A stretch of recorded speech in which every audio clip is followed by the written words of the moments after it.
Hi guys and girls, I'm Obsidian Ant and welcome back to Elite Dangerous. It's been a pretty interesting week, with me travelling a fair way across the galaxy, as well as getting involved in a number of things back within inhabited space. You saw right there, I was shooting up a Barnacle. We'll get to that a bit later on in the video. But for here, I'm with Commander Granite, right near the galactic core, slowly making my way back home. I've still got over 16,500 light years to go until I get back to Sol. And at the rate I'm playing on this account at the moment, that's probably going to take me a while yet. Granite, as you probably know, has been out in space for over a year now and hasn't docked at a station in all of that time. There should be a significant amount of discovery data to sell, maybe not as much as many people are thinking, because obviously I don't scan every single planet, I just tend to travel through them. But quite a lot of times I've found some very gorgeous looking places. This was one of them. Soon we're going to be able to land on lava worlds, I believe. That is part of season 2. This one probably won't include it in that because it does have an atmosphere.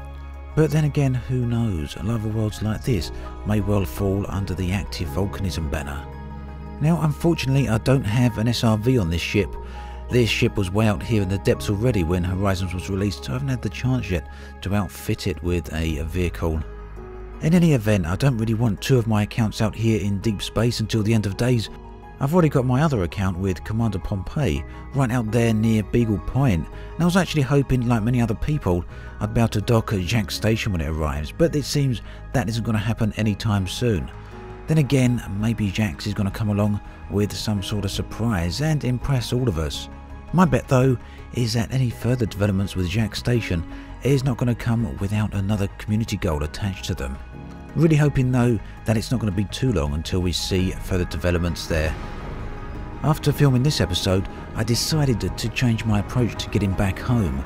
Currently I'm stopping off in many other systems, having a look at what's around, scanning some of the more valuable planets and checking out gorgeous locations like this one. But from now on, I think I'm going to make a beeline straight for home, because I want to get back as quick as possible. Talking of home, I'm still back there with my other account on Commander Obsidian Ant, and well, I'm out here on the search for materials for an FSD upgrade. The material I need specifically is yttrium. Now that's for a grade 4 upgrade. Shouldn't take too long, I hope, but finding specific materials on the surface of planets, if you're just roaming around randomly, can take a very long time indeed. Now I know this particular planet certainly should have yttrium. It says so on the engineer's message board. Unfortunately, I haven't managed to find a single piece yet though. Now, there has been a lot of research done. I've done a fair amount myself, and there's a lot of people in the community that have also done a lot of research as to what sort of materials you can find on specific planets. And of course, that hand in hand with knowing how to use the wave scanner right there in the SRV will increase your odds dramatically of finding any particular materials that you're actually after. Prospecting Central is a thread on the forums that is a fantastic resource for helping with this. But they are not the only guys having done research on this. I'm sure there's a load of other individuals out there as well as player groups that have done very similar stuff. What I can confirm from my own research, and that's also been validated by other people's research, is that once you've had found a particular material on a planet will spawn a set number of materials. That same planet will always spawn those same materials, so you can return to it at a later date to rediscover them and reclaim some more of them. And we do know, of course, that certain material types do spawn on specific planet types. Yttrium, for example, can be found on high metal content planets. Unfortunately though, there's no guarantees. Just because you're on a high metal content planet, it doesn't mean that you're going to find yttrium or indeed any other specific materials.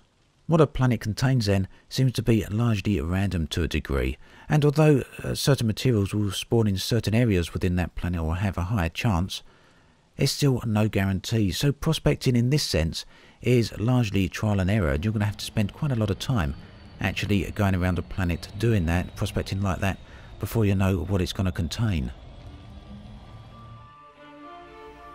Now, driving around on planets like that isn't the only way of finding materials, of course. You can also use the mission system, although that can be a bit of hit and miss because there's no guarantee you're actually going to get the mission containing the materials that you're actually after. A bit more of a guaranteed way, and also a method that's going to save you a lot of time where you won't have to spend much time driving around, is to go and find some of the barnacles that are out there within the nebulas.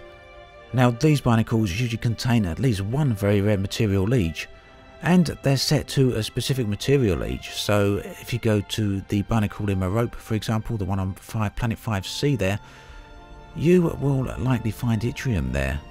The guys over at Canon Research, as well as a few other people, have put together a couple of fantastic spreadsheets that will both tell you the locations of these barnacles, as well as tell you what sort of materials they spawn, in addition to whether or not they're actually defended. This kind of massive work is greatly appreciated by me personally, and I think it's a massive help to the community at large. So I'd like to thank Commander Netslayer for one of the spreadsheets, as well as Commanders Chopper, Valadon, Red Wizard and Zenith for the other spreadsheet. The barnacles really are a very strange and unusual part of Elite Dangerous. No one really knows yet what they're for or why they're here. I think that's going to be revealed very soon.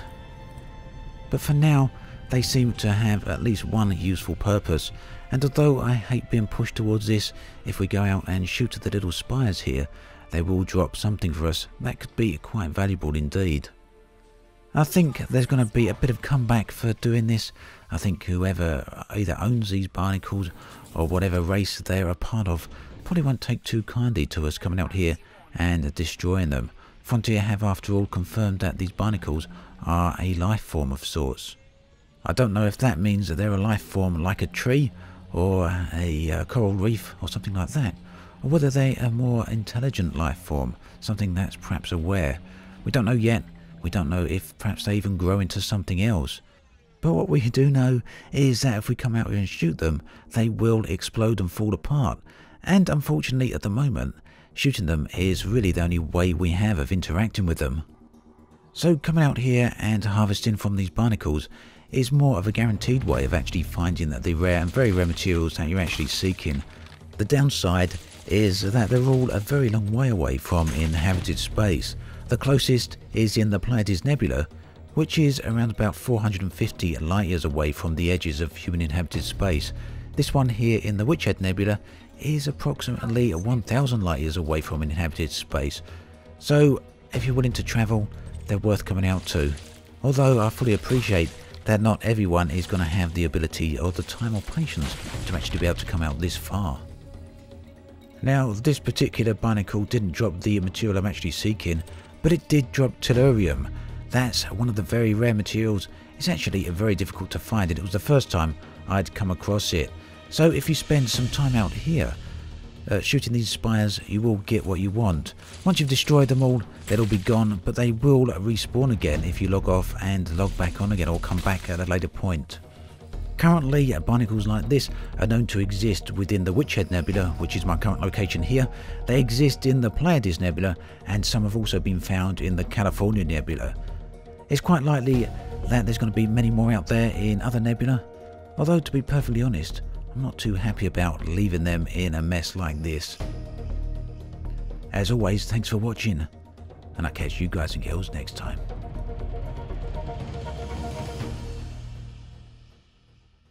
Hi guys and girls, I'm Obsidian Ant and welcome back to Elite Dangerous. I'm once again here with my commander, Cobra Commander, and this time I'm heading out to a resource extraction site.